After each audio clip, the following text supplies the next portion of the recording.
প্রিয় দর্শক, আমন্ত্রণ জানাচ্ছি আপনাদের প্রিয় অনুষ্ঠান দেখার জন্য ফ্যান্টাস্টিক চপস্টিক।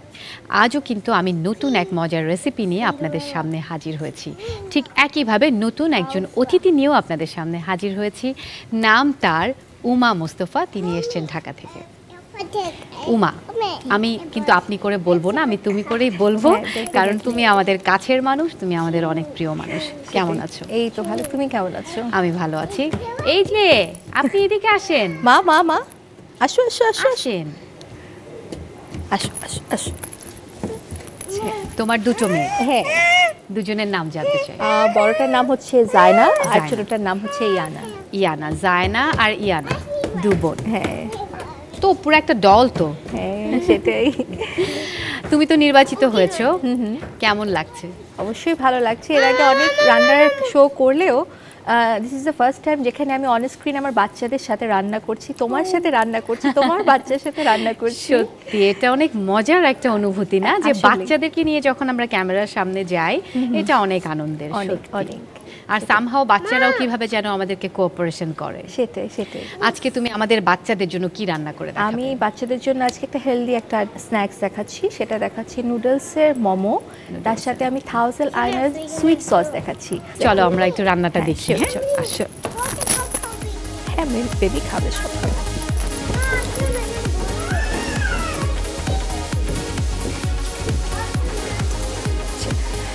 আমাদের জন্য স্টিমার লাগবে এটা রান্না করার জন্য। আর আমরা তো জানি যে তোমার বাবা মানে বাচ্চু আঙ্কেল, গোলাম মোস্তফা বাচ্চু, তিনি হচ্ছেন আমাদের বাংলাদেশের একজন বড় মাপের ডিওপি। তো উনি আমারও অনেক পছন্দের। আমার মনে আছে যে আঙ্কেল ছোটবেলায় আমি যখন কোথাও শুটিং করতে যেতাম, আঙ্কেল আমাকে লিটারালি কোলে করে নদী পার করে দিত, কোলে করে রাস্তা পার করে দিত। সেটাই। তো তোমার মানে কেমন লাগে? আমি তো জানি যে আঙ্কেল ইজ ভেরি সাপোর্টিভ। হ্যাঁ সেটা ঠিক, তবে যেটা হয়েছে কি যে এইখানে রন্ধনশিল্পী হিসেবে যে কাজ করছি সেইভাবে হ্যাঁ সাপোর্ট বলতে আব্বু অ্যাপ্রিসিয়েট করেছে, বাট কখনো আছে না যে বাবা বলে এটা করে দিবে ওটা করে দিবে, না না তুমি তোমার নিজের যোগ্যতায় করো। আঙ্কেল শুনছে তো না? হ্যাঁ অবশ্যই শুনছে, এটা শোনা উচিত। হ্যাঁ, এবং দেখা যাচ্ছে যে আমি যখন খুব রান্নাবান্না নিয়ে ব্যস্ত, হ্যাঁ পড়াশোনা বাদ দিয়ে রান্নাবান্না নিয়ে ব্যস্ত, এগুলো করে কি হবে। তো যখন আমি নাম মেনশন করছি না, বাট খুব ভালো একটা নাম করা একটা পত্রিকাতে যখন গতবার ঈদের কথা বলছি, যখন আমার 31 পেজের রেসিপি গিয়েছে, 31 পেজ জুড়ে আমার 31টা রেসিপি গিয়েছে, তখন আব্বু বলছে আমাকে I really proud of you finally. যাক, ফাইনালি মানে অ্যাট লাস্ট সে তোমার এই বিষয়টাকে অনেক প্রায়োরিটি দিচ্ছে, এখন দিচ্ছে। That's very nice of him. সেটাই। আমরা মোটামুটি রুটিগুলো বানাচ্ছি, বাট রুটিগুলো যে একেবারে গোল হতে হবে এমন কিছুই না, একটা মোটামুটি একটা কাছাকাছি শেপ হলেই হবে। হ্যাঁ সেটাই।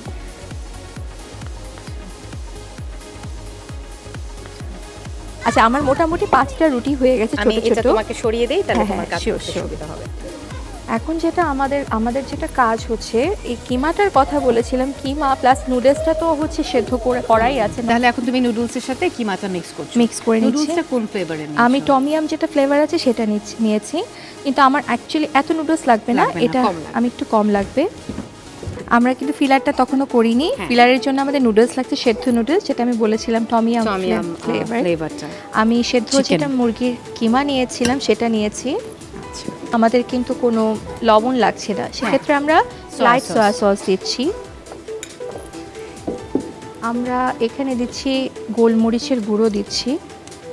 এখন গুঁড়োটা হচ্ছে নিজের টেস্টের উপর, যেহেতু এটা বাচ্চারা খাবে কম দেওয়াটাই বেটার। হ্যাঁ, আরও ভালো হয় হোয়াইট যেটা পেপার আছে সেটা দিলে, না দেখলে বা ওটা দেখতেও সুন্দর লাগে। এক্স্যাক্টলি। তো ওভারঅল এটাকে আমরা প্রপারলি মিক্স করব। উমা, তুমি এখন কি করছো? এখন আমি একটা মাল্টিন্যাশনাল কোম্পানিতে আছি অপারেশন ম্যানেজার হিসেবে। আর তাছাড়া পাশাপাশি বিভিন্ন চ্যানেলগুলোতে রন্ধনশিল্পী হিসেবে কাজ করছি। আমি কিন্তু সত্যি মুগ্ধ হয়ে যাচ্ছি, মানে তুমি এত কিছু একসাথে কি করে সামলাও, ওই যে সেই মনের ইচ্ছা। হ্যাঁ সেটাই, যেভাবে তুমি পারো, তুমিও কিন্তু কম না। হ্যাঁ, ইভেন তোমাকে দেখেই বলা উচিত যে তোমার কাছ থেকে দেখেই এগুলো আসলে শেখা, কারণ বাচ্চাকে সামলানো, শুটিং করা সারা, এবং আমাদের তো অফিসে একটা নির্দিষ্ট টাইম আছে সকাল থেকে বিকাল পর্যন্ত, কিন্তু শুটিংয়ের তো কোনো টাইম নেই, এবং ও এত ছোট। হ্যাঁ, আমি ভিতরে এটা ফিলার হিসেবে দিয়ে দিচ্ছি। তুমি নিচে কি নিলে? আমি নিচে নিয়েছি ছাঁচ নিয়েছি। হ্যাঁ, কারণ এখন অনেকে আছে কলসির মতন করতে পারবে না, এটা আমি দেখাতে পারি, আমার কোনো প্রবলেম নেই। বাট যদি ইন কেস না পারে তার মানে কি করবে না? না, সেটাই।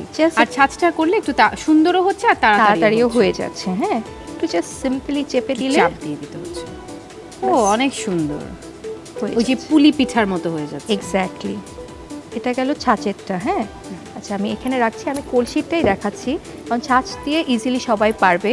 কলসিটা হচ্ছে একটা টেকনিক, ওটা তো ওই যে 4 কোণা করে তারপরে সেটাও করা যায়। আমি যেটা দেখাচ্ছি, ধরো সাপোজ আমি এখানে এটা নিলাম, নেবার পরে জাস্ট 4 কিনারে আমি পানি দিয়ে দিচ্ছি। এখন এটাকে জাস্ট সিম্পলি কুচির মতন করে। মজার বিষয় হচ্ছে এটাকে যদি আমি এখন স্টিমে দিই, আমি হাত কিন্তু ইউজ করছি। হ্যাঁ, হাত তো ইউজ করতেই হবে। হ্যাঁ, সেটা একটু হেল্প করি তোমাকে। শিওর। আর যেটা হচ্ছে যে আমরা যদি এটাকে স্টিমে দিই তাহলে এটা মোমো হয়ে যাচ্ছে। যদি আমরা স্টিমে না দিয়ে গরম পানির ভেতরে 5 মিনিটের জন্য বলকের জন্য রাখি, মানে হিটে, তাহলে ওটা কিন্তু ডাম্পলিং হয়ে যাচ্ছে। আবার এটাকেই তুমি এক্স্যাক্টলি সেইভাবে যদি ফ্রাই করো, ওনঠন হয়ে যাচ্ছে। বাট আমার মনে হয় যে এখন আমাদের একটু ওই স্টিম অথবা সেটাই খাওয়াই ভালো। সবাই হেলদি ভাবে চিন্তা করছে। আমাদের তো স্টিমটা হয়ে গেছে, এটাকে আমরা এখানে রেখে দিচ্ছি এবং এটা হতে থাকুক। হ্যাঁ, এই ফাঁকে আমরা একটা সস করে ফেলবো। আচ্ছা, এখানে থাউজেন্ড ল্যান্ডের সসের হচ্ছে মেইন বৈশিষ্ট্যটা হচ্ছে ওখানে আমার মেয়োনিজও থাকছে এবং আমার হচ্ছে ইকুয়াল পোর্শনে টমেটো চিলি সসও থাকছে। কিন্তু যেহেতু যে হেলদিভাবে চিন্তা করছি, মেয়োনিজটা আমরা তুলনামূলক একটু কম নিয়েছি। হ্যাঁ, তো সেক্ষেত্রে আমি মেয়োনিজ নিয়েছি 2 টেবিল চামচের মতন, আর টমেটো সস যেটা আছে চিলি সস সেটা আমি সিকি কাপের মতো নিয়েছি। এটাতে আমি একটু সামান্য পরিমাণে চিনিটা দিয়ে নিচ্ছি সুইটনেসের জন্য। আর লেবুর রসও দিচ্ছি আমি, বাচ্চারা এটা ভীষণ পছন্দ করে। জাস্ট সুন্দর করে মিক্স করে মোটামুটি আমাদের সসটা রেডি।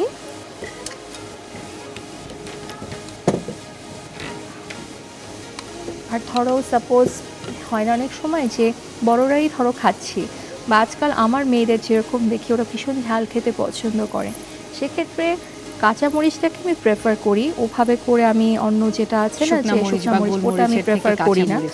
তো এখানে আমি কিছু কাঁচামরিচ, হাফ কাঁচামরিচ কুচি করে এনেছি, আর হচ্ছে ধনেপাতা, পেঁয়াজ এগুলো রেখেছি। তো এটা দিয়ে আমি সসের মধ্যে সাইড দিয়ে দিচ্ছি জাস্ট সাজানোর জন্য। হ্যাঁ, যদি কেউ খেতে চায় বা দ্যাটস ফাইন, আর যদি না চায় ইউ ক্যান স্কিপ, কোনো প্রবলেম নেই। এটা মোটামুটি আমি এটা রেডি করে ফেলেছি।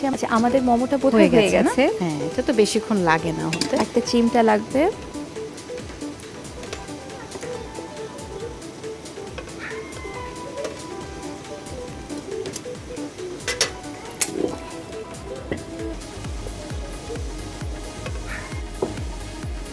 তো হয়ে গেল আমাদের নুডলসের মোমো। থ্যাংক ইউ উমা, তোমাকে অনেক ধন্যবাদ। দর্শক দেখে নিলেন তো কি করে তৈরি করতে হয় নুডলসের মোমো। আপনাদের সুবিধার জন্য একবার দেখে নিই চলুন প্রস্তুত প্রণালী। প্রথমে রুটি বেলে নিন।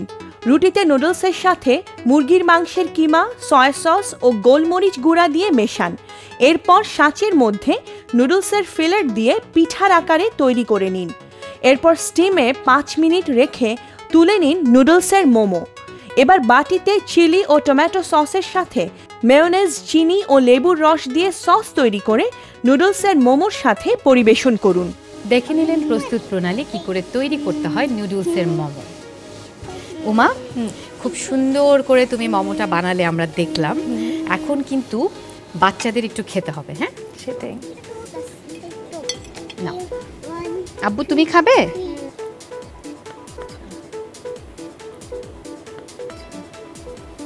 মাম্মির রান্নাটা কেমন হয়েছে? খুব সুন্দর হয়েছে। খুব সুন্দর হয়েছে। ওরে বাবা, উমা তোমাকে তো তোমার মেয়ে সার্টিফিকেট দিয়ে দিল, তোমার তো আর কিছু লাগবে না তাহলে। উমা, তোমাকে অনেক অনেক ধন্যবাদ আমাদের অনুষ্ঠানে আসার জন্য। আর চপস্টিকের পক্ষ থেকে তোমার আর তোমার দুই পুতুলের জন্য একটা ছোট্ট উপহার। থ্যাংক ইউ সো মাচ মধ্যে পুতুল। রিচি আপু, তোমাকে অনেক অনেক ধন্যবাদ আমাকে ডাকার জন্য, অ্যান্ড অবশ্যই এনটিভিকে ধন্যবাদ, চপস্টিককে ধন্যবাদ আমাকে সুযোগ দেওয়ার জন্য, আমার দুই কন্যা সহ। কুইজে অংশগ্রহণ করুন আর জিতে নিন আকর্ষণীয় উপহার। আজকের কুইজ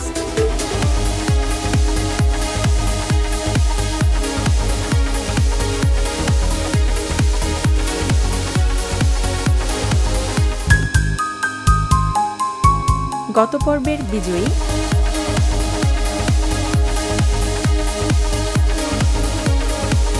প্রিয় দর্শক, আপনারা দেখে নিলেন যে সারা দিন রোজা রাখার পর আমরা যদি এরকম নুডলস মোমো খাই তাহলে খাবারটা কত স্বাস্থ্যসম্মত। নিশ্চয়ই আপনাদের ভালো লেগেছে, আমারও কিন্তু অনেক ভালো লেগেছে। তাই এরকম আরও ভালো ভালো রেসিপি দেখার জন্য অপেক্ষা করবেন কাল ঠিক একই সময় আমাদের প্রিয় চ্যানেল এনটিভিতে প্রিয় অনুষ্ঠান ফ্যান্টাস্টিক চপস্টিক। ভালো থাকবেন, সুস্থ থাকবেন।